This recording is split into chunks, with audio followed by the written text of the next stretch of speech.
Set? Okay. Jody Bartley with Prime Lending. Been with Prime Lending for a little over 8 years now. Been in the mortgage industry for over 20. Graduated from Cal Poly San Luis Obispo with a degree in management and finance. So I guess technically I'm doing what I'm supposed to be doing. But one of the big pieces with my job is credit scores. Okay? The first thing that I do with everybody that I meet is to go over credit. And I think that as far as the different aspects of my job, the most misunderstood aspect of it is what goes into your credit. Okay? There are some kind of simple assumptions that are made. Okay, you pay your bills on time, you should have good credit. But there are some pieces that you can do that are really quite simple as far as just monitoring your credit on a regular basis, and some simple things that you can do as you're moving towards making a large acquisition, vehicle, a house, that type of thing, that can bring your credit scores up very easily, which will then give you a lower rate once you're ready to go and purchase. So what I've put together here are kind of the 5 main aspects of what drives your credit score. The number one item, which accounts for 35% of your score, is, as I mentioned, your payment history. You pay your bills on time, okay, good things are going to happen. Okay, that's the most important piece. That is the most basic piece that I don't think anybody is really confused about. If you pay your bills late, okay, that's a problem. Now, as far as the credit bureaus look, late is 30 days. Okay, if you're late a day, if you're late enough to where you have a late charge. Okay, yeah, you're kind of wasting money by paying the $35 late charge, but you're not actually going to hurt your credit. Okay, you don't need to freak out until you're hitting the end of the month and you haven't made that payment. And even if you forget to make a payment, by the time you get that bill, assuming that you actually open it in the mail, open your mail. That's important. That's how they communicate with you. So you open your mail, and if you see that, oops, they missed a payment, okay, call them, look at your banking record. Don't just assume that the payment fairy is going to make it for you and it's all going to be fine. Because I see it, I mean, in 20 years I've seen it a ton where it's, oh, I thought I made that payment. No, actually you didn't. You still need monitoring. So that's the easiest one. Now, 30% of your score is made up by available credit, the amount you owe as a percentage of your credit limit. This is what you can control. And aside from making your payments on time, this is almost the only thing that you can control on a monthly basis. And what that is, look at the limit on your credit card and compare it to the balance. If that balance is over 30%, that's going to bring your scores down. Okay? If you pay it off every month, that's fine, but what the credit bureaus report on is literally what your balance was at the end of the last cycle. There's nothing reported on there as far as how much you paid, what percentage that you paid. So if you have a $1,000 limit and you run it up to $950 every month, that's a 95% ratio. It's going to bring your scores down. It doesn't matter if you pay $950 at the end of the month, it's still reported at $950. Okay, so when you make that payment, they don't report right away, because every time they report, there's a cost that they have to pay. So some companies don't even report every month. Sometimes they report every quarter, particularly smaller companies. I see it with credit unions.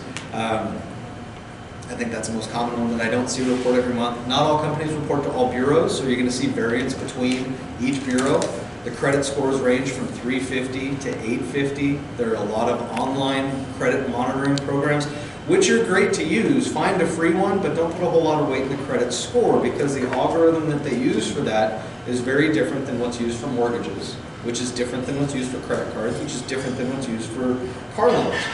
It all comes down to money. That's how the credit bureaus make more money. So if you're looking at, say, Credit Karma, for example, 9 times out of 10 that score is going to be inflated because they use a different scoring range. Okay, your actual scoring range for mortgages is 350 to 850. Credit Karma, I think their scoring range is 500 to 950. So of course their score is going to be higher. It's a different grading scale. Okay, basically everybody's grading on a curve. So say you're within 2 months of wanting to buy a new vehicle. Okay, go in and if you can, pay down your credit cards and don't use them for 2 months, because that's about how long it's going to take for the creditor to go ahead and report it on the credit bureaus and have it be updated. One thing with these online scoring companies is the data integrity is very good. What I mean by that is whatever you see on your app on your phone, as far as the balances on the credit, that's going to carry over to your true credit. So if you see that update, know that when you go into Grouty Motors or Ripple Dodge or whatever it might be, and they pull your credit, that data is going to reflect the same way. Score is going to be different, but that's going to give you the option of getting that highest credit score, which in order to get, I don't know if 0% is even available today, But the lowest rates available, typically you have to have like a 740 or a 760 credit score. And this piece that I'm talking about with the balance to credit limit, it can swing your scores 50 points pretty easily, if not more. And it's super easy to take charge of. Now with that being said, the amount that you carry is a dollar amount, doesn't matter. Okay, so if you have a $50,000 limit and you have a $40,000 balance, that's the same as having a $500 limit and a $400 balance. The reason being is somebody who has a $50,000 limit, odds are they have a higher income threshold right there. So nothing within your credit is driven by income at all. Whether you make $25,000 a year or $2.5 million a year, that doesn't matter. Okay? If you've been divorced, doesn't matter. If you're married, doesn't matter. If you have kids, doesn't matter. If you're not working at all, doesn't drive anything on your credit score. So there are a lot of different aspects, certainly age, race, religion, all of that doesn't factor into credit at all. Your debt ratios, okay, your income compared to the amount of debt that you carry, doesn't impact your credit. There's not a single aspect on your credit that has anything to do with your income. So there are a lot of misconceptions with, oh, well, if I get this raise, then I'm going to get a higher credit score. No, you're not. It's all going to be the same. It's just how you pay your bills. Length of history, the average time each account has been open accounts for 15% of your overall credit. What that is I think we all get a ton of junk mail at home. 0% for 15 months if you open this new account with Discover or B of A or whoever it might be. Don't get tempted by that. If you're shopping at Macy's or if you're shopping at Dick's or if you're shopping at Best Buy and they're going to give you 0% interest for 2 years, okay, you're going to be opening a new account, and the more frequently you open a new account, the more it shortens that average amount of time that each account you have has been open. The shorter that average time period is, the more it's going to bring down the scores. So when you're looking at a purchase like that, is it really worth saving 10% on a $500 Apple Watch where it's going to impact your credit scores? I would say probably not. Going into Kohl's, I would say just don't get anything at Kohl's, because when you go and you shop at Kohl's and they give you those stupid coupons that bring you back in and then you spend 10 times as much as what you saved on the coupon. So are you really saving anything at the end of the day? I would say no. So length of history. The main thing is if you have an account, keep the account. If you're not using the account or you plan on not using the account, just close it down. You don't really need it. Kind of the rule is you want 3 trade lines. And that's kind of moving into one of the next pieces, the type of credit, mortgages, installment loans, revolving, okay? The more diverse your credit is, the better off your score is going to be. So mortgage, car loan, Visa, MasterCard, Discover, all classified as the same thing. The American Express, the account that you have that has to be paid off every single month, that's another type of account. So you can go out and get one of those. Just the more different types of credit that you have, the better off your credit is going to be. If you just use one account, say you have 5 credit cards open, but you only use the one, you're really kind of shooting yourself in the foot, because the longer it's been since you've used those other accounts, the less weight they carry. So eventually that credit goes stale, essentially is what it is. So if you only use that one account, say it's a $1,000 limit and it's $900, okay, you're hitting 90% on your ratio. You only have one account that's being rated, none of your other stuff matters.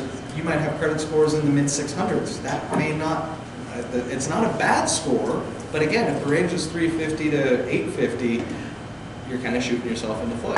So it could be something where you go to Chevron and you buy a pack of gum, tank of gas. I was going to say lottery ticket, but I don't think you can buy that on credit.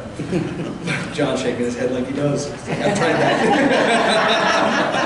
So just using it maybe once every few months. And then the main thing is, if it's not a card that you use frequently, again, open your mail. Don't just assume that, hey, okay, it's 0 balance, I don't need to worry about it. That's the way they communicate with you. Sometimes I'd say on those accounts where you're just using it to keep it active, use it, and then a couple of days later go online and just pay it in full. Because they're still going to report the activity, bringing it current, and it's going to help bring those scores up. Inquiries. Anything over the last 24 months is what they look at. Now here's the tough thing.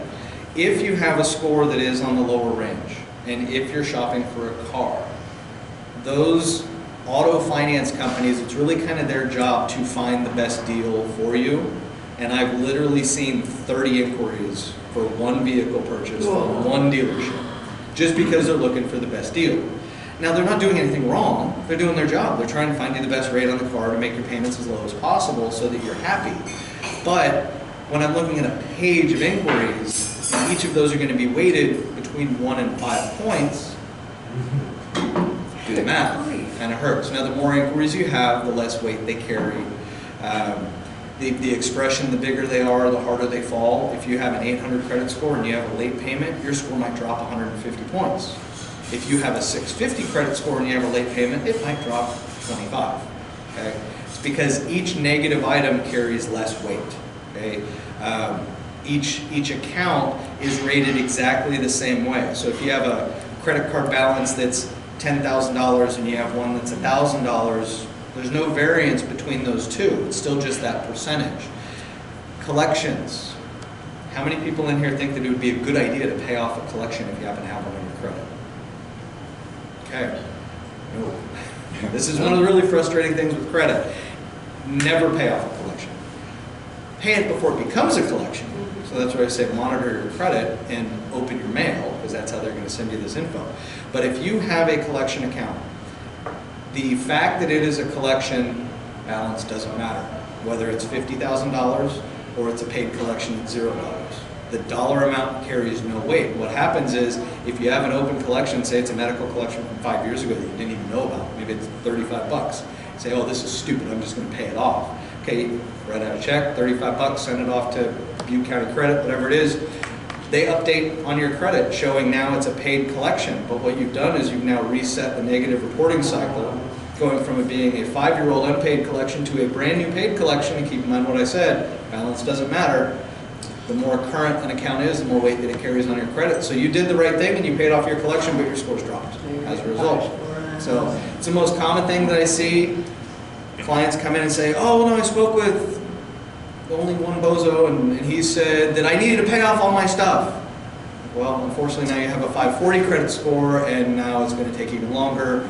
Here's a card of a friend of mine that does credit repair. You need to get this stuff deleted. So if you're in a situation where you have a collection account, before you make that payment, call the creditor, negotiate payment in exchange for deletion. If they delete it, it's like it never existed. Get it in writing. Don't trust anything they tell you, and plan on having to follow up with them 3 or 4 dozen times to make it happen. But make sure you get it in writing. I've seen it happen, it's very common. So if you have collections that are out there and you're wanting to buy a car, wanting to open a new credit card, wanting to buy a house, don't pay it off. If you have friends that you know have a problem with paying their bills on time, let them know, don't pay it off. Negotiate for payment in exchange for deletion. Sorry to interrupt your flow, but I have friends who have a lot of medical expenses, and they're under the assumption that if they completely ignore it, that means don't pay it, don't do anything for 7 years, that it just disappears. Is that, it doesn't seem right, no, but I'm not going to argue with them because it's not my money. Right. Here's what happens. So it starts with the medical facility. Okay, let's just say St. Elizabeth's, for example. St. Elizabeth's is not going to report on your credit, ever. That's not what they do. It's not worth their time. It's not worth their money.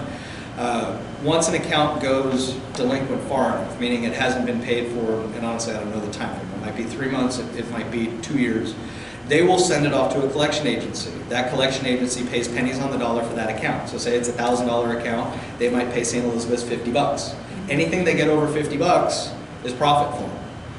They might work that account for 3 months or 6 months, or maybe they'll hold on to it for a couple of years, send collection letters, do that kind of thing. Eventually they'll get tired of trying to collect on it and they'll sell it to another one. So a lot of times I will see medical collection, $50, and then a different company, medical collection, $50, and then a different company. So by ignoring it, and I'll use kids for an example, if you ask your kids to clean their room, if they just ignore it, will you eventually just let it go? Right, my voice won't be louder. Right, yeah. So, yeah, collection agencies, they're bulldogs. I mean, they have the law on their side, kind of. I mean, it's you owe this money, you knew that you had to pay this bill and you didn't. So ignoring it isn't going to make it go away. Okay, there's not some magical, like, bankruptcy 7-year reset. I mean, there's no bankruptcy Technically, involved. yes, negative items will drop off in 7 years, but there is nothing in place to prevent it from just selling being transferred to transferred to transferred. So, and each time that happens, technically this is in violation of the Fair Credit Reporting Act and the Fair Debt Collections Practices Act. by transfer, because you're only supposed to have one negative item per event on your credit. Problem is, there's no consumer advocacy group for this, and the reason is there's no money in it for anybody to become an advocate for the consumer on this, so you have to protect yourself. Which is really easy to do. There are credit repair companies that I work with. There's one here locally in Reading. He actually used to work with me. And that's what they focus on. Basically, those two acts, the Fair Credit Reporting Act and the Fair Debt Collections Practices Act, states that in order to report credit, you have to have three things. It needs to be complete, it needs to be accurate, it has to be verifiable. I can tell on a credit report a lot of times if something is complete. If you're looking at your credit report and you see dashes anywhere in there, it's not complete. So that's what these credit repair companies really focus on, is those items. It's all loopholes, is what it is. So, I have a question about the type of credit, mortgages, installment loans, etc. You know, at some point in our lives, the hope is that we no longer owe people for our stuff, and so we may own our own home, our own vehicle, and all that, and that pretty much leaves credit card debt, if that. So do you have a suggestion for someone who maybe really wants to have a good credit score in the event that they need to use that credit? But is there kind of a process or a recommendation for people who are kind of already own their stuff? I mean, Yeah. what do you do? It's kind of sad to say this, but that is very, very rare to see somebody not have a mortgage or not have a car loan, or they didn't co-sign for their kids on a student loan. But when I do see that type of thing, they still have so much credit history. I mean, you're talking 40 years maybe of credit history. Yeah. And if that credit card that they're still using on a regular basis, they opened back in 1976, they have all of that credit history built up, and they just continue to cycle through those 2 or 3 credit cards. Yeah. And that's why the diversity of your credit, the type of credit, is only 10%. So I mean, I've seen people that have no mortgage, that have no car loans, that owe $35 on a credit card, and they have 840 credit scores. Yeah. So they trump everybody on the length of history. They're just losing the diversity piece. So they're much stronger on the other aspects. So the credit report is likely to go back far enough to where someone could see that, well, yes, they paid off the house 4 years ago or whatever. So they can look back quite a ways, actually. I guess that's where I was kind of like what Danielle was asking about. To Danny's point, it's if you close an account, fast forward 7 years, that account goes away. So if you have a credit card that had some late payments on it, say you got upset with the credit card company, you closed it down, in 7 years, that account, it disappears. I see. So negative item, any positive item stays on your credit for 7 years. Any type of public record, like a tax lien or a bankruptcy, stays on there for 10 years. So divorce, statistically half of the people in this room are going to deal with it.